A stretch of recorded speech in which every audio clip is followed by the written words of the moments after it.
Hey, Steve Stine here, and today we're going to be doing is talking about the importance of repetition and understanding how you can apply various different licks with repetition, but understanding how important it is to actually apply that to the rhythm that's being played. So what you're listening to in this jam track is, I'm in the key of F sharp, it's a blues thing. Although I'm really not worried about, in this particular video, I'm not worried about trying to make attachments to the 1 chord and the 4 chord. I'm just trying to do some repetition and make it fit within the context of the rhythm that the chord progression is giving me. So this is in the key of F sharp. Okay, that's what we're doing. So what I'm thinking is I'm trying to make some sort of rhythm that fits in the context of that kind of triplet thing. So what I do is I'm starting off, the whole thing I'm playing here is just straight out of A minor pentatonic, and then ultimately I wind up adding a blues note. So what I'm doing is I'm starting off, I'm going up to the minor pentatonic up here on the 14th fret.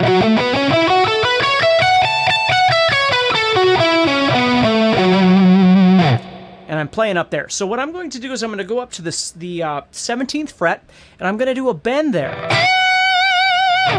And then I'm going to play a 3-note lick that goes 14 on the first string, 17 on the second string, 14 on the second string as well. So I have 14, 17, 14.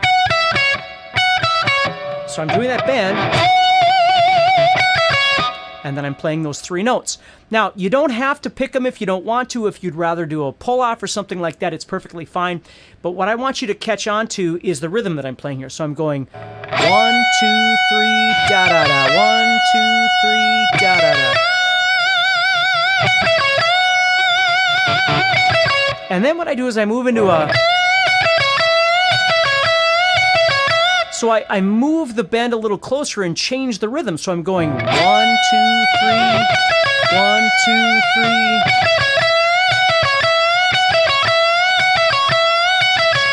And then what that does is leads me into the next lick. Now again, you can change these up any way you want, do them any way you want. You don't have to do them exactly as I'm doing them. And please always remember to add your own nuances. You don't have to bend like I do. You don't have to do vibrato the way I do. You don't have to do the pull-offs the way I do, or pick them all, or whatever. You have to find a comfort zone that works for you relative to the tempo that you're playing at. So if you're playing along with this jam track, you're stuck here, right? That's what you're going to be doing. So you have to find a way of being able to perform this that's comfortable, the lick is comfortable, the way that you're playing it with down picking or alternate picking or whatever you might be doing. Now, when I do this particular one,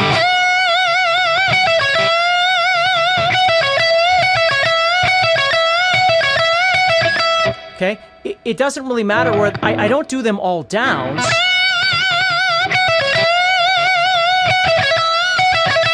What's most comfortable for me is I do the first one as a down, and then this one winds up being a down as well. So I go down, up, down, and then it would start on an upstroke when I come back around.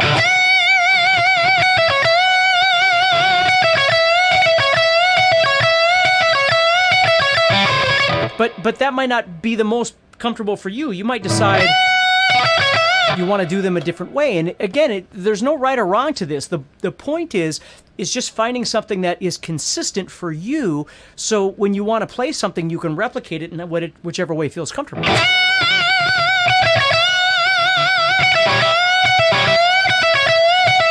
And that really does feel the most comfortable to me, even though it might seem awkward that I'm starting with an upstroke when I start the pattern over. And it's okay if you do it differently. So now let's look at the second pattern that we've got, which is this thing.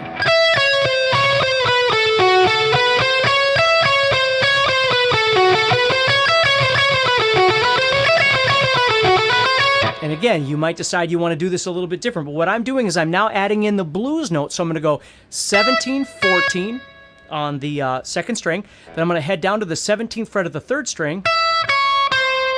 Then I'm going to head back up to the 14th fret of the second string. So da-da-da-da. Then I'm going to play 17, 16, 14 on the third string.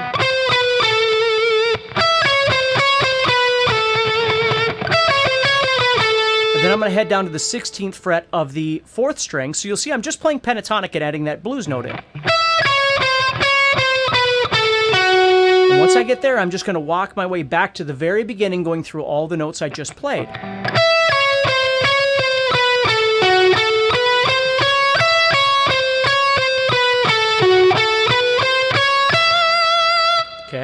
Now you have to think about this as you're playing this. You'll notice I'm picking everything.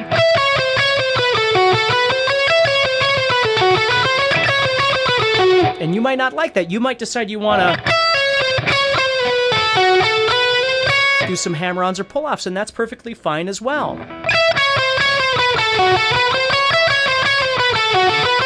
Now, because the way I'm playing it, I'm ending with an upstroke. Remember that I was going... So that bend wound up being an upstroke. Well, for me to do this, to connect to this second lick or second pattern from the first one I'm doing, right here, I have to go into that with an upstroke to make it make sense to me. So I'm starting with an upstroke right there.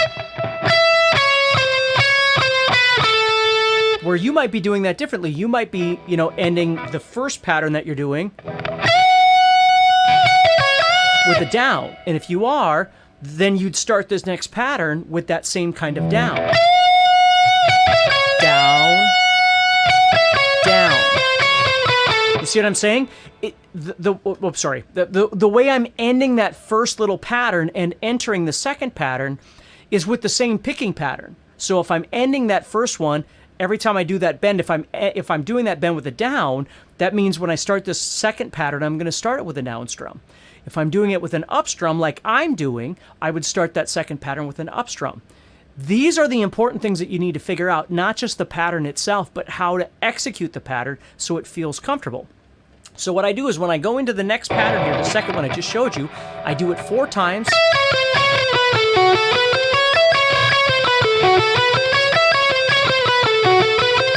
Then on the 5th one, all I'm doing is taking off from that same one because I got to get into my third pattern. So what I'm doing is just coming off this. And when I get to the bottom, I start my next pattern. And this pattern is going like this. So I'm hitting 14 every time on the, 16 every time on the 4th string. I'm going to 14, then 16, then 17. Notice I'm going to 16 in between each one.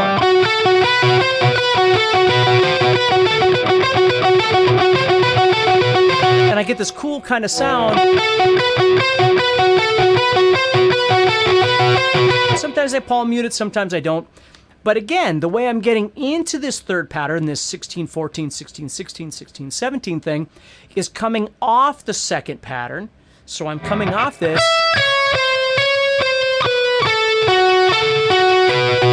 Now you'd have to decide, if you think about it, as I come off this second pattern I play, right here, right there, I just played that 14 and 16. So what I do is I immediately move to the 16 and 16. So I'm not doubling it, I'm going. You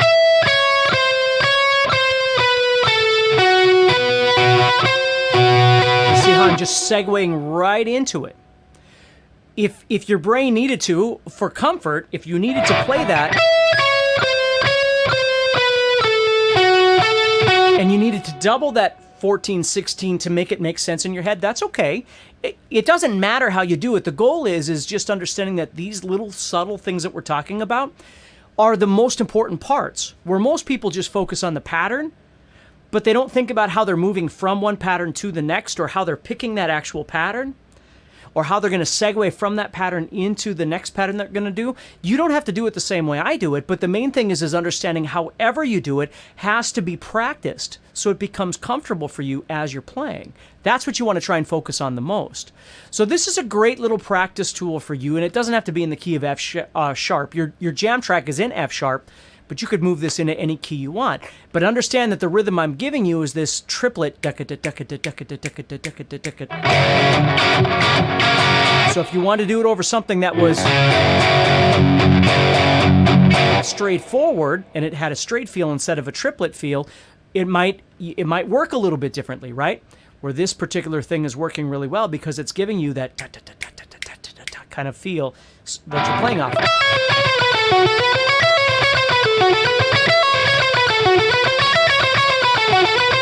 That's what makes it sound so cool against that. So just be aware of that a little bit. Practice hard.